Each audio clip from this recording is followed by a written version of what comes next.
Deputy Eugene Gregory came of age on a ranch outside Jacksonville. And like the good guys in old westerns, this man who wore a cowboy hat was always ready to come to the rescue. I can remember when we were first married, if somebody was in distress along the road, he'd pull over and help. He was always there to help people. In Geneva, the people he served started calling Gregory Stetson due to that trademark hat. His son Gene says not all of his co-workers were fans of the cowboy look. Had a deputy tell my dad one time, if the sheriff starts making all of us wear those stupid hats because you're wearing yours. A disciplinarian at home, Gene Gregory also had a good sense of humor. But according to his son, it wasn't always easy to tell the two apart.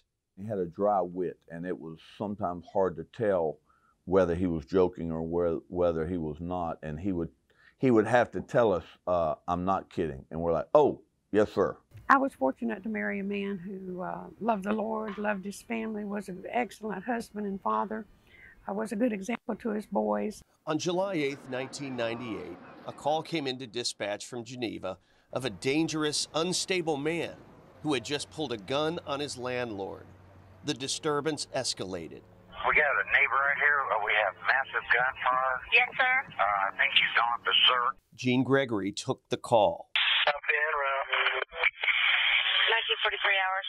The call that would be his last. Pull back and set up a perimeter. Pull back and set up a perimeter. Gregory was shot and killed by a suspect with a history of mental illness. Something in him that night had snapped. An angry man with an arsenal would die shooting to the very end.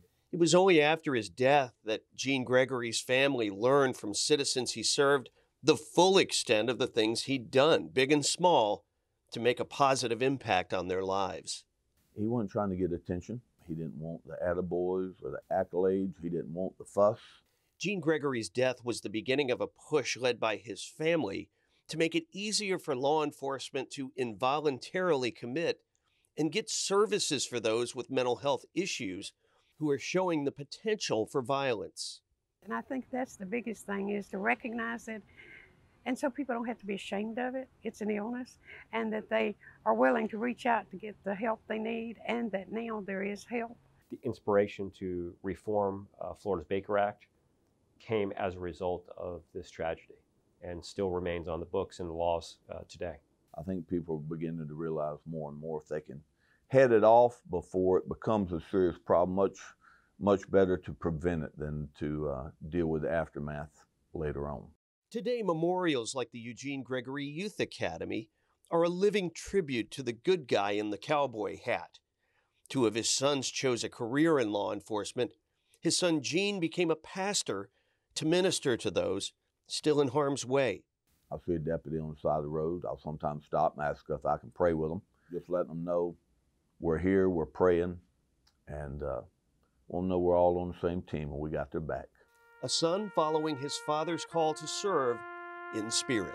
To him, that's what being a law enforcement officer was. It was being able to make a living helping people.